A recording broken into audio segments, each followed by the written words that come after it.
Welcome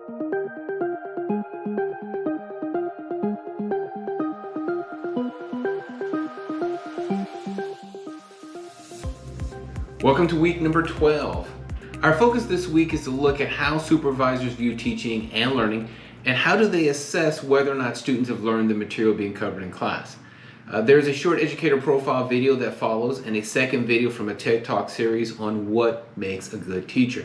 As you're going through the material, please keep those things in mind, the characteristics of a good teacher, as well as whether or not students are really learning the material. I want to also remind you that this week your teacher action plan is due. If you have any questions on the material, please let me know. For this week's assignments, complete the required readings, which are chapters 7 and 8 in Sir Giovanni, Sterrett, and Chow, as well as complete week number 12 assignment, which is the action plan. I see myself and my students, because they're so similar to my own background. I believe so much in the transformative power of education to really take people from just very humble beginnings to a different place where, a lot of your dreams come true.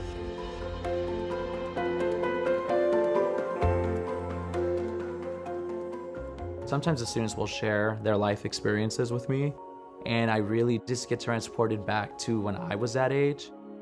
My family comes from Mexico. Being the first in my family to go to college has been life-transforming. I think then I felt like I had achieved this American dream. And then I realized that being in a place where you can give back to others is really what would capture the American dream for me. Can I have a volunteer to read our goal for today? What is our goal? I get to come here and I get to give them the skills, the tools that they will use to then, become successful adults. Virgil has about 1,800 students, and we're 100% free and reduced lunch. We're in the Rampart Division of LA, so highest crime rate. Our school's a place where students come, they feel safe. We're the neighborhood park. Basically, they're here from 7 a.m. to 7 p.m. and on Saturdays too. I have extremely high standards for my students. It's always important that you remind them that there are no excuses. I don't want you to think like a 7th grader today. I want you to think like a scientist. We were actually the highest scoring middle school in all of District 4 of LAUSD on the science assessments. There are many goals that I have being the department chair here at Virgil. One of the things I'm really trying to push forward is just literacy in science. How to read, how to write, and then also how to just think critically. Those are just really key skills that you can incorporate in any unit, in any lesson, in any content area. Mr. Gonzalez pretended to be an alien, and we had to tell him how to make a peanut butter jelly sandwich. It was pretty hard because we had to be really specific about the things we were telling him. Grab the bread. Put it in your hand. There. Now spread it. Put it in my hand. Spread the jelly. No.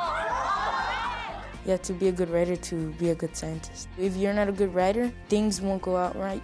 Like if you're mixing any chemicals, you might make a mistake and could hurt yourself. My training is not in English, so one of the first people that I went to was a colleague of mine who is in the English department, and she has been very instrumental in providing for me the content background and the skill sets that the kids need. We collaborate together tremendously because he knows those are skills I'm hammering home every day. He echoes those skills in the science classroom. When you're finished writing, okay, I'd like you to go back over what you've written and circle or underline all of the adjectives. Having these literacy skills across all the domains will make our kids here at Virgil competitive for college. Mr. Gonzalez, who went to college, and he was the first out of his family, and I see how successful he is and how respected he is. I want to be like that when I grow up. I know that if I passed his class, I could do any other challenge. He made science really fun, and I like to thank him for that. He's really able to create that sense where they want to learn for him, but then they reach the point where they start learning for themselves. I have been in education for 23 years, and I know that Rob has been in education for about 7 years. Rob right now is a teacher that I hope to be someday. And that teacher is Roberto Gonzalez. I've exceeded my own expectations, especially after winning the Milk and Educator Award. I never thought something like this would happen. So it has been a tremendous honor. It just gives me hope that there are people out there who are willing to work just tremendously hard, and no matter what, that flame will continue to burn.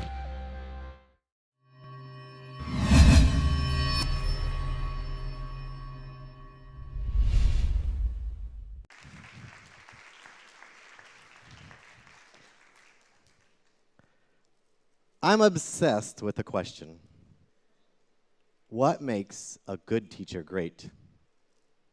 I've collected 26,000 responses to this question in 8 different schools, from the poor schools in Los Angeles to suburban schools in Texas to elite private schools abroad.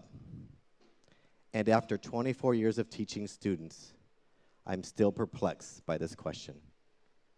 Today, I'm going to teach you the lessons I learned from those thousands of students and learn what I found out from them if we just listen to students. The thing about it is that during my time of asking kids this question, I realized that we don't ask this question for a particular reason. Schools are afraid. Based on fear, they don't really want to know what kids think, partially because they don't think kids will take it serious. I'm going to share with you one of the most profound quotes, answers to this question that I ever received. Now, I know what you're thinking. Doesn't this prove my point? Great teachers eat apples. When I first saw this, I dismissed it as silliness. But it appeared again and again. So I thought there's got to be something to this. But what are they trying to tell me? So one day I decided I would start eating apples. I ate them in the morning, at lunch, during class, in the hall. Kids began to give me apples. They'd see me eating them and say, "You're eating an apple." I know. They would smile, and I would smile back. It wasn't until I understood that kids wanted to see me as somebody who was willing to receive a gift from them, that the apple was a symbol for our relationship. There was goodness in that and trust. But for a long time, I wasn't listening, and I hadn't understood this. They have their own language. When they say a great teacher is chill, what they really mean is don't take it too serious. Be calm in all situations. Don't get overwhelmed. They have a way of speaking to us about what they really want to tell us, but we have to listen, right? I'm the father of 2 grown kids. They're out of school now and in college. But when they were at home and they were teenagers, I had to learn a whole new language. When they would come home from school, I might ask them, "How was your day?" And they would say, "Fine." Which usually meant, it was not bad, it's pretty good. Nothing happened eventful. I probably learned something, maybe I didn't. But if they came home and said, "Fine," what they meant was, it wasn't really great, but don't ask me because you wouldn't understand anyways. If I asked them how their day was and they said, "Okay," what they were trying to tell me was that it wasn't good at all, and you should probably ask me more questions, but don't expect me to answer. Kids have their own language. They have their own way of thinking. They want us to think like them and understand what's inside of their head. They have so many ways of thinking that things are great. They want us to see the world inside of them. But they don't want us to act like them. They want us to be calm and protect them and keep them safe. Kids have a way of communicating, and adults just haven't spent the time listening. But what if we did? What if we really listened deeply to students? One of the things I noticed after all the years of collecting these responses is that there's patterns that emerge. When I asked the question, what makes a good teacher great? Oftentimes I heard, a great teacher loves to teach. 70% of the time, the quote or the answer that followed was, a great teacher loves to learn. The reason this is significant is They don't see this happening. They don't see teachers learning in front of them. They see them teaching, but they wish they would learn along with them.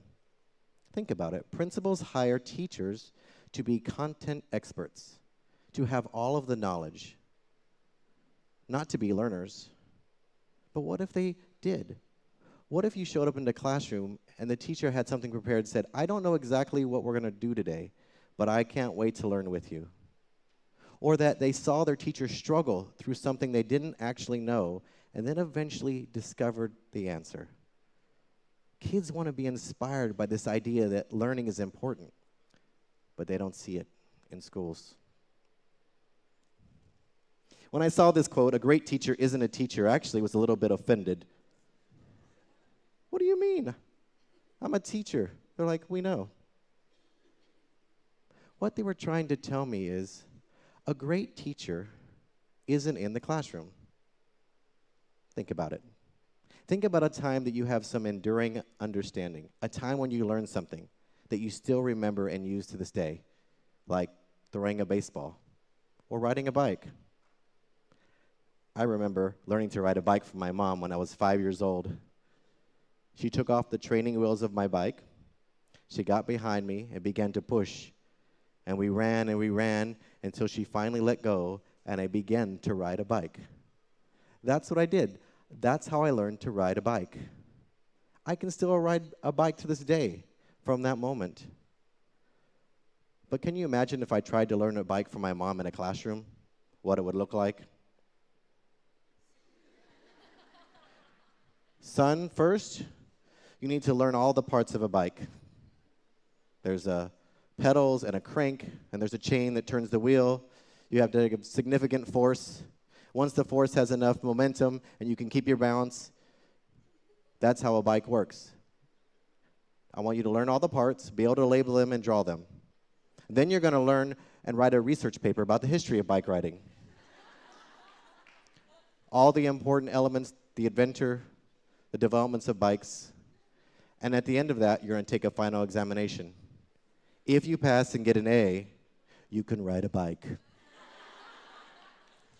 At 5 years old, I think I would have said, never mind, I'll just walk. This is exactly what we do to children. We put them in a classroom and tell them, this is what I want you to learn. It's important, do it. And kids know that it's not true, that we don't really value learning this way. So no wonder they're disruptive or bored or disengaged. Kids want us to be teachers that aren't teachers. I want to tell you a story about Yvette. A great teacher understands that they have a life outside of school. They really do. They want us to know that their life in school is way more different than the life outside of school. I just thought, well, how hard is your life? Your job is to do school. My job is to teach. Yvette was a tough student. She was feisty, and she had an infamous reputation. She walked around with a jacket to prove it. Whenever she walked around, the kids would follow. She would come in and sit in the front row and lean just so she could make eye contact to intimidate me. She would call me Mr. and not even use my full name. When she'd get up to go to the bathroom, all the girls would follow. Eventually, I learned from Yvette what she needed to learn. And I thought I became pretty good at what I was doing. I noticed one day she stopped turning in her homework, which she had become a great leader in the classroom. She turned in her homework. She participated in class. She actually was quite good. So when this happened, I was surprised. So I went up to her and said, Yvette, I'm very disappointed in you. She said, I know, mister, I'm sorry. I expected and turned in tomorrow. Tomorrow came, and just a few sheets of unfinished work were turned in. I also went up to her and said, Yvette, this is disappointing. She said, I normally do my homework in the bathroom because it's the quietest place in my house. But this week, the electricity was turned off, and it's dark in there. I had a candle, but it burnt out, and I'm sorry. She gazed down, not her prideful self. I had missed the point. I had not listened when she said, "I'm trying, mister." I heard the words, but I didn't listen. Great teachers notice when there's a struggle. They don't make assumptions about what kids can and cannot do. They wait and watch, and they rescue them when they're stuck. Good teachers hear them, but they don't listen. I'll never forget Yvette. I'm grateful because whenever I see an answer of a student like that, I remember her, and I listen. This was the most perplexing answer I think I ever received. It happened every year for 10 years. At least one student would put this. A great teacher sings. What are they talking about? I can't sing. So I started saying, wait a second. What do they mean? It wasn't until Danny turned it in as one of his responses. He was the class clown. You know, he was the one that when we took a class picture, he put your fingers behind your head. He would make faces at me during lectures so I would laugh. Everything was a joke to Danny. So when he turned in his responses, and they were all serious and actually really good, I was surprised when this showed up in the middle. But I knew there was something to it. I just didn't know what. So the next day, I put the agenda on the board, listing all the activities of the day, the expectations, and the homework. And instead of actually reading them, very seriously, I sang. In operatic style, big as I could. The eyes of the students were wide, their mouths dropped. But you know what happened? At the end of that, I expected pointing and laughing. But the classroom erupted in cheers and applause. There was a standing ovation. I could not believe it. At the end of class, they walked out, gave me high fives and handshakes, and here came Danny. He walked in, and he leaned in and patted me on the shoulder and said, "I told you a great teacher sings."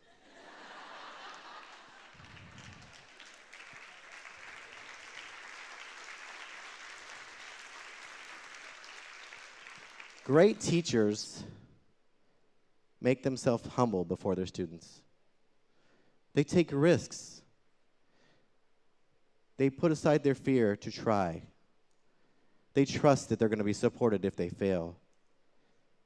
But they don't see this. They see experts, remember? Content experts. What if we hired teachers not to be deep understanding of content, knowledge keepers, but deep understanders of students? How our schools would change and transform. But it's no wonder students don't care, or that teachers don't really listen, because they've never been taught. But what if we did listen? You see, we spend 3 years of a student's life teaching students to read. About 12 years of those students' life teaching them to write. Maybe if they're lucky, they get a semester or half a year learning to public speak. But they get virtual 0 years of formal listening instruction. 0. Think about it. When was the last time you were at a dinner party and someone asked the question, "So, what do you do for a living?" And this response was, "Oh, I'm a listening teacher. I teach advanced listening at the high school, advanced listening communications, or beginning listener for elementary." We don't hear this because we just don't believe it in schools. It's important. Though in the world, listening is one of the #1 skills essential for business and life, and we just don't teach it. We need to listen to our students. In our classrooms are the future. The Maya Angelous, the Mother Teresas, the Elon Musks of the world.